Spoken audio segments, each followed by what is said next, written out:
పడి 2 సంవత్సరాలు అయింది.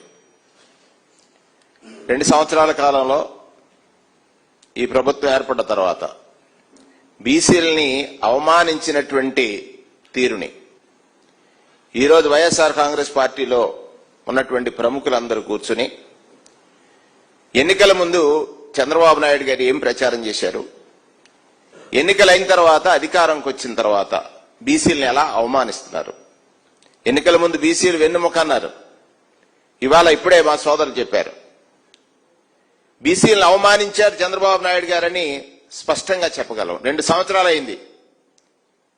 ఉప ముఖ్యమంత్రి పదవికి యోగ్యుడు దొరకలేదా బీసీలో? 52% జనాభా ఉన్నటువంటి బలహీన వర్గాల్ని అవమానించడం కాదా ఇది? బీసీ వర్గాలు అడగలేవని మీ ధైర్యమా?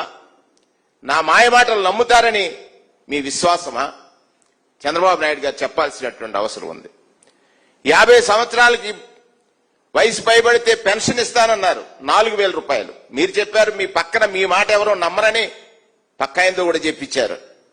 50 సంవత్సరాలు పైబడినటువంటి వారి యువకులందరూ అడుగుతా ఉన్నారు, పెన్షన్ ఇవ్వలేదు. ఇది మోసం కాదా? బీసీలను మోసగించినటువంటి ఈ ప్రభుత్వాన్ని నిలదీయడానికి వైఎస్ఆర్ కాంగ్రెస్ పార్టీ ప్రణాళిక చేపట్టబోతా ఉంది. దానితో పాటు ఇప్పుడే మా పెద్దలు చెప్పారు, ఈ దేశానికి ఆదర్శంగా బలహీన వర్గాలు సామాజికంగా ఎదగాలంటే వారికి డబ్బుండాలి, భూమి ఉండాలి. ఈ రెండో లేకపోతే సమానత్వం సాధించాలంటే విద్య ఉండాలి. ఆ విద్య అందలేదు. కేవలం కుల వృత్తులకే మీరు ఆనాడు మీ ప్రభుత్వంలో ఆదరణని పనిముట్లిచ్చి కూలీలుగా చూడాలని మీరనుకుంటే కాదురా, వీళ్ళలో ఉన్నటువంటి నైపుణ్యాన్ని ఈ దేశానికి ప్రపంచానికి తెలియజేయాలని విద్యావంతులు చేసినటువంటి రాజశేఖర రెడ్డి గారి ఫీజు రియంబర్స్మెంట్ అనే ప్రోగ్రాం 6,000 కోట్లు. ఇవాళ బీసీల మానవ న్యూనత్వానికి కారణమైనటువంటి దాన్ని అవమానం కాదా ఇది? బీసీల్లో చదువుకున్నటువంటి పిల్లలకు ఫీజు రియంబర్స్మెంట్ సకాలంలో చెల్లించలేని ఈ ప్రభుత్వం బీసీలను అవమానించినట్టు కాదా? ఒకసారి ఆలోచించండి చంద్రబాబు నాయుడు గారు. యువతకి ఎవరైతే చదువుకున్నారో వాళ్ళందరికీ కూడా మీరు నిరుద్యోగ భృతి ఇస్తారన్నారు, ఉద్యోగ కల్పన అన్నారు. ఇది బీసీలని మోసం చేయటం కాదా? బీసీలు మోసం చేసినటువంటి అనేక చోట్ల మీరు చెప్పారు 34% రిజర్వేషన్స్ 24కే తగ్గించారని. కానీ అందులో కపటత్వం ఎవరు చేశారు? కుటిలత్వం ఎవరు చేశారు? మోసం ఎవరు చేశారు? మీరు చేశారు. మీ బిర్రు ప్రతాప్ రెడ్డి చేత ఆ రోజు సుప్రీంకోర్టుకు వేసి ఆ రోజు ఎన్నికలు జరిపితే ఇవాళ రేపు జరిగే ఎన్నికలకి నేను డిమాండ్ చేస్తా ఉన్నాను. గత ప్రభుత్వంలో భారతదేశానికి ఆదర్శంగా కులగణన చేసినటువంటి రాష్ట్రం వైఎస్ జగన్మోహన్ రెడ్డి గారి ప్రభుత్వం. అక్కడ మీ దగ్గర లెక్కలున్నాయి, ఆ లెక్కలన్నీ బయటకు తీయండి. 52% జనాభా ఉన్నటువంటి బీసీలకు ప్రపోర్షనేట్ గా రిజర్వేషన్ ఎలా కల్పిస్తారో చెప్పండి. ఆ రోజు మోసం చేయడానికి మీరు చెప్పినటువంటి మాటల్ని ఇవాళ అడుగుతున్నారు. లోకల్ బాడీస్ లో జరిగేటువంటి ఎన్నికల్లో దానిపై కూడా చర్చ చేయాల్సిన అవసరం ఉంది. అందుకే ఇవాళ బీసీలు గళమెత్తుతా ఉన్నారు. ఏదైతే ఉప ముఖ్యమంత్రి పదవి ఇవ్వకుండా బీసీలను అవమానించినటువంటి ఈ కూటమి, ఈ నాయకుడు చంద్రబాబు నాయుడు గారి నైజాన్ని బీసీలందరికీ తెలియజేయడం కోసం ఇవాళ మా మిత్రుడు జోగి రమేష్ గారు చెప్పినట్లుగా విజయవాడ నగరంలో బీసీ గళాన్ని వినిపించడానికి బీసీలో ఆనాడు జగన్మోహన్ రెడ్డి గారు ఏర్పాటు చేసినటువంటి ఏదైతే పార్లమెంట్ సభ్యులు అవ్వచ్చు, ఎమ్మెల్యేలు అవ్వచ్చు, మంత్రులు అవ్వచ్చు, అందరితో కలిసి ఒక సమావేశం నిర్వహించి ఏదైతే చంద్రబాబు నాయుడు గారు చేసిన మోసాలు ఉన్నాయో, ఏదైతే నమ్మించి మోసగించినటువంటి విధానాలు ఉన్నాయో, దాని వల్ల నష్టపోయినటువంటి మనం గలమెత్తి మన వాటా కోసం యుద్ధం చేద్దాం, నిలబడదాం. ఈ మోసగారి చంద్రబాబు నాయుడు గారి నైజాన్ని గ్రామ గ్రామాన మన వాళ్ళకు చెప్దాం.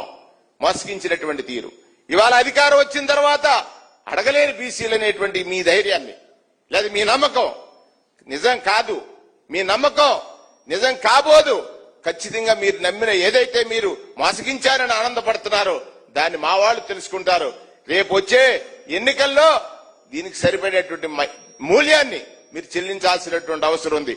ఇవాళ ప్రత్యేకంగా మీరు రిజర్వేషన్స్ మీద కానీ స్పష్టమైనటువంటి వైఖరి చెప్పండి. 56 కార్పొరేషన్లు బీసీలకు ఏర్పాటు చేసి జగన్మోహన్ రెడ్డికి ఒకే రోజు రిలీజ్ చేశారు. 2 ఏళ్లలో 40 కార్పొరేషన్లు, 40 కులాలకు మాత్రమే మీరు కార్పొరేషన్లు ఇచ్చారు. ఇంకా 16 కులాలను వదిలేశారు. మీరు అన్నారు ఆ రోజు, మీరు కార్పొరేషన్లు ఏర్పాటు చేశారు, వాళ్ళందరికీ కుర్చీలు లేవు, బిల్డింగులు లేవు. ఏ బిల్డింగ్ లో ఉన్నావు నాయనా? మేము ఏర్పాటు చేసిన బిల్డింగే కదా, మేము ఏర్పాటు చేసిన రూములే కదా, మేమిచ్చిన ఫర్నిచరే కదా ఆ రోజు చేసినటువంటి దానికి. ఇవాళ కార్పొరేషన్కి నిధులు లేవని హేళన చేశాడు చంద్రబాబు నాయుడు గారు, మోసం చేశాడు. ఇవాళ ఎన్ని నిధులు ఇచ్చారు? మా వాళ్ళు అడుగుతాం, ఆ రోజు చెప్పింది అబద్ధం కదా. మనకు ఆ రోజు నిధులు లేవు, నిధులు ఇవ్వలేదని చెప్పినటువంటి చంద్రబాబు నాయుడు ఇప్పుడు దాకా ఇచ్చిందెంత అనేటువంటి డిమాండ్ కూడా తీసుకెళ్తా. అనేక సమస్యలు ఉన్నాయి.